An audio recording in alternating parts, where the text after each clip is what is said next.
चलिए आगे बढ़ते हैं अगली खबर की तरफ। एक ही रात 3 देश और तेहरान का बदला। आईआरजीसी काल बनकर खाड़ी देशों पर बरस रहा है। याद होगा आपको, मैंने आपसे क्या कहा था। अगर आप वर्ल्ड नाउ लंबे समय से देखते रहे हैं तो मैंने आपसे कहा था इस जंग के शुरू होने से भी 2 महीने पहले कि अगर खाड़ी में एक भी सिंगल बुलेट भी फायर हुआ तो यकीन मानिएगा कि हर खाड़ी देश इसकी जद में होगा और पूरा मिडिल ईस्ट जलेगा। यकीन ना हो तो आप डिजिटल प्लेटफॉर्म पर जाकर, यूट्यूब पर जाकर मेरे 2 महीने पहले के शोज को उठाकर देखिए, जिसमें मैंने लगातार और बार बार ये बात कही थी। और अब ये कोई प्रिडिक्ट करने वाली बात नहीं रह गई है, यह सिचुएशन को समझने वाली बात नहीं रह गई, अब यह हकीकत है। मिडिल ईस्ट में कल रात आसमान से मौत बरसी रही। ईरान ने मिशन इम्पॉसिबल का बदला लेने के लिए मिडिल ईस्ट में ऐसा तांडव मचाया कि मिडिल ईस्ट के साथ साथ पूरी दुनिया दहल गई। यकीन ना हो तो जरा इन तस्वीरों को जरा फुल स्क्रीन देखिए। ये ईरान का अब तक का सबसे खतरनाक पलटवार, खौफनाक पलटवार माना जा रहा है। तेहरान की मिसाइलों ने एक साथ 3 मोर्चों पर तबाही की कहानी लिखी।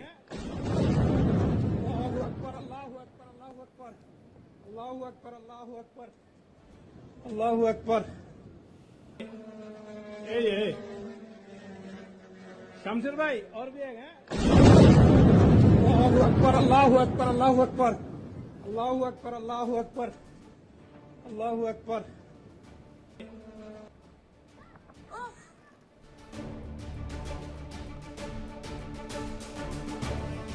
ईरान के ड्रोन हमले से खाड़ी देशों में भयंकर नुकसान हुआ है।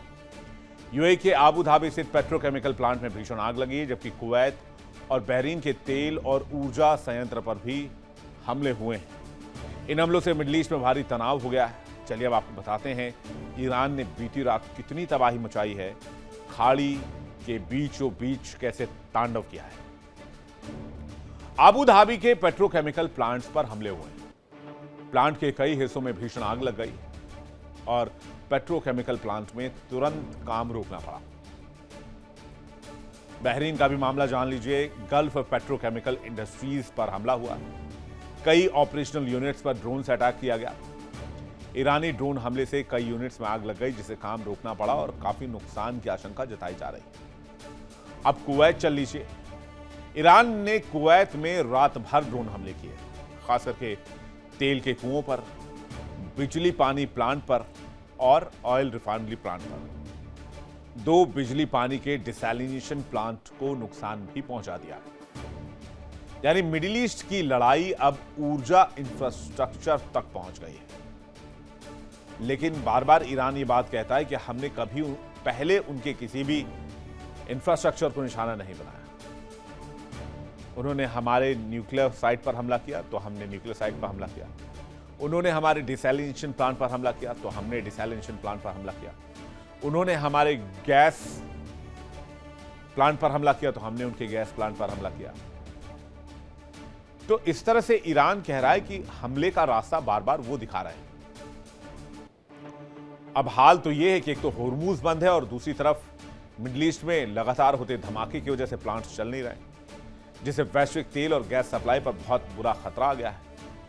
हाल ही में संयुक्त अरब अमीरात और कुवैत के अहम ऊर्जा ठिकानों को निशाना बनाया गया, जिससे पूरे इलाके में चिंता बढ़ गई है। इन हमलों के पीछे क्षेत्रीय तनाव और युद्ध की स्थिति को जिम्मेदार माना जा रहा है। ईरान की ओर से पहले ही चेतावनी दी जा चुकी थी कि ऊर्जा इंफ्रास्ट्रक्चर को निशाना बना सकता है। अब लगातार हो रहे हमलों ने इस खतरे को वास्तविक बना दिया है। इसका असर वैश्विक बाजारों पर भी दिखाई दे रहा है। कई रिफाइनरियों, एलएनजी प्लांट्स और पेट्रोकेमिकल यूनिट्स के प्रभावित होने से उत्पादन घटा है, जिससे तेल और गैस की कीमतों में काफी उतार चढ़ाव देखा जा रहा है। आने वाले दिनों में इस संकट का असर दुनिया भर के बाजारों पर ज्यादा दिखेगा। ऐसा नहीं आज नहीं दिख रहा है या अभी हो नहीं रहा है, अभी भी है इंपैक्ट, आने वाले समय में भी इंपैक्ट रहेगा। लेकिन अगर कोई तबाही की तस्वीर देखने को मिलती है, अगर कोई बड़ा फैसला अमेरिका की तरफ से ले लिया जाता है या फिर ईरान की तरफ से, तो बाजार में भयानक इंपैक्ट आ सकता है। ईरान ने पहले से ही मिडिल ईस्ट के देशों में तबाही मचा रखी है। ईरान अपना इंतकाम ले रहा है। ईरान ने अपने शीर्ष नेताओं की हत्या का बदला लेने के लिए ऑपरेशन ट्रू प्रॉमिस के तहत इजराइल और मिडिल ईस्ट में अमेरिकी ठिकानों पर भीषण मिसाइल और ड्रोन हमले किए। इस इंतकाम के तहत ईरान ने 55 से अधिक ठिकानों को निशाना बनाया है, जिससे मिडिल ईस्ट में तनाव आज की तारीख में चरम पर है। ईरान का इजराइल में ड्रोन और मिसाइल अटैक लगातार जारी है। एक भी दिन ऐसा नहीं है जब ईरान ने इजराइल पर मिसाइल और ड्रोन से हमला न किया। कुवैत, बहरीन और यूएई में भी बड़े पैमाने पर हमले हो रहे हैं। कुछ सीक्रेट सोर्स तो यह भी बता रहे हैं कि ईरान ने कुवैत, सऊदी और यूएई के ऊपर अमेरिका के साथ हमलों में शामिल होने का आरोप भी लगाया है। इधर ईरान कह रहा है कि ईरान ने कई अमेरिकी विमानों को मार गिराया है। F-35, F-15 और चिनूक हेलीकॉप्टर समेत, अपाचे हेलीकॉप्टर समेत कई फाइटर जेट्स को उसने निशाना बनाया है। ईरान ने कई यूएस विमानों को निशाना बनाया है। खाड़ी देशों में दहशत फैल रहा, लगातार बढ़ता जा रहा है। अब तो तेहरान ने कई देशों के डिसैलिनेशन प्लांट को भी निशाना बनाना शुरू कर दिया है। अब डिसैलिनेशन प्लांट पर अगर हमले लगातार बढ़ते रहे तो खाड़ी देशों में पीने के पानी की बहुत किल्लत हो सकती है। और अगर ऐसा हुआ तो फिर महामारी की संकट हो सकती है। लोगों के सामने बहुत विकट स्थिति हो सकती है, क्योंकि पानी के बिना सरवाइव कर पाना तो ये नियर टू इम्पॉसिबल है। और इतना इमेंस प्रेशर है आज की तारीख में डोनाल्ड ट्रंप के ऊपर कि वो यहां से निकलने का रास्ता देख रहे हैं। ईरान के रिएक्शन से दबाव में है डोनाल्ड ट्रंप। ट्रंप के खिलाफ उनके घर के अंदर, अमेरिका के अंदर भी राजनीतिक दबाव बढ़ रहा है। और कहते हैं इसलिए संघर्ष विराम पर विचार कर रहे हैं डोनाल्ड ट्रंप, ताकि वो किसी भी तरीके से अपनी गर्दन मिडिल ईस्ट से छुड़ा पाएं, ईरान के चंगुल से अपने हाथ निकाल पाएं। अब देखिए किस तरह से हमले हो रहे हैं। अगर आप तस्वीरों को देखकर अंदाजा लगाएंगे, जो तस्वीर सामने आई है उसमें आप देखिए किस भीषण तरीके से हमला किया गया है।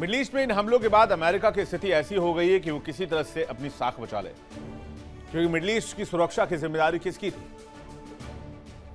मिडिल ईस्ट के देशों ने ताउम्र तेल के पैसे पेट्रो डॉलर के तौर पर अमेरिका पहुंचाए। बदले में अमेरिका ने मिडिल ईस्ट में बेतहाशा इन्वेस्टमेंट किया, अपने बेसेस बनाए और बार बार यह कहता रहा कि मिडिल ईस्ट के देशों को वो कुछ नहीं होने देगा। लेकिन अमेरिका के जो देश सहयोगी थे वो इस जंग में बुरी तरीके से फंस गए और उनकी सुरक्षा में अमेरिका साथ नहीं निभा पाया। सालों से तेहरान एक सीधे साधे सिद्धांत पर काम करता रहा है कि एक ज्यादा ताकतवर फौजी की ताकत के सामने टिके रहना ही कामयाबी है। इजराइल और अमेरिका के साथ अपनी लंबी लड़ाई में ईरान ने हमेशा यही माना कि किसी एक के साथ लड़ाई हुई तो दूसरा भी उसमें खिंचकर आएगा। ईरान के लिए अभी भी टिके रहना कोई दूसरा विकल्प नहीं, बल्कि यही उसका असली मकसद है। लड़ाई शुरू हुए 1 महीने से ज्यादा हो चुके हैं, लेकिन ईरान का कमांडर ढांचा अभी भी खड़ा है। IRGC काउंसिल अब देश के सारे बड़े फैसले कर रही है। सरकारी तंत्र मजबूत है, उसकी विरोध वाली ताकत भले ही कमजोर हो गई हो, लेकिन कमर नहीं टूटी है। लड़ाई में टिके रहना ही अब आज की तारीख में मकसद है और इसी से ईरान जानता है कि हम विजयी हो सकते हैं। होर्मुज स्ट्रेट पर ईरान का दबदबा अभी भी कायम है। यूएस के सामने ईरान ने अभी तक घुटने नहीं टेके। हमलों के बावजूद ईरान के पास अभी भी जबरदस्त फायर पावर है। यूएस के लिए यही क्षमता एक मुश्किल खड़ी कर रही है। चलिए बताते हैं ईरान ने कैसे ईरान ने कैसे अमेरिकी जेट्स को मार गिराया और लगातार फाइनेंशियल नुकसान बढ़ा रहा है अमेरिका का। ईरान ने अपने एयरस्पेस में IRST सिस्टम एक्टिवेट किए हैं। IRST का मतलब है infrared search and track system. IRST system अमेरिकी विमानों को ट्रैक करता है। फिर ये इंफ्रारेड जो है वो अमेरिकी विमानों के टेम्परेचर को सेंस करता है और उस पर अटैक कर देता है। अमेरिकी विमान वैसे तो स्टेल्थ माने जाते हैं, जो रेडार की पकड़ में नहीं आते हैं, लेकिन इंफ्रारेड हीट सिग्नेचर को कैप्चर कर लेता है। अमेरिकी स्टेल्थ विमानों का इंजन बहुत ज्यादा गर्म होता है। विमान के पिछले और निचले हिस्से में हीट बढ़ जाती है और इसी हीट को ईरान का इंफ्रारेड सर्च सिस्टम ट्रेस कर लेता है। आज की तारीख में अगर अभी भी अमेरिका पीछे हट जाता है तो इस बात का खतरा है कि ईरान का सबसे अहम सबक यही साबित हो जाएगा कि टिके रहना ही मुख्य एजेंडा है। अगर वो लड़ाई जारी रखता है तो उसे लगातार बढ़ती लागत का सामना करना पड़ेगा और निर्णायक जीत का कोई स्पष्ट रास्ता भी नजर नहीं आता। उधर अमेरिका सिर्फ अल्टीमेटम दे रहा है। इस जंग में अब तक कोई नया ईरान उभर कर सामने नहीं आया। अगर युद्ध खत्म होने के बाद भी स्थिति वैसी बनी रहती है तो सवाल ही उठेगा क्या अमेरिका अपनी जीत के दावों को उस जमीनी हकीकत से जोड़ पाएगा जिसमें उसका दुश्मन, जिसे वो बदलना चाहता था, वो ईरान में वैसा ही रहा। देखिए इंडिया डेली 24/7 अब आपके स्मार्ट टीवी पर। इंडिया डेली मौजूद है सभी डिजिटल प्लेटफॉर्म पर लाइव और लगातार। इंडिया डेली 24/7 हर दिन राष्ट्र को समर्पित।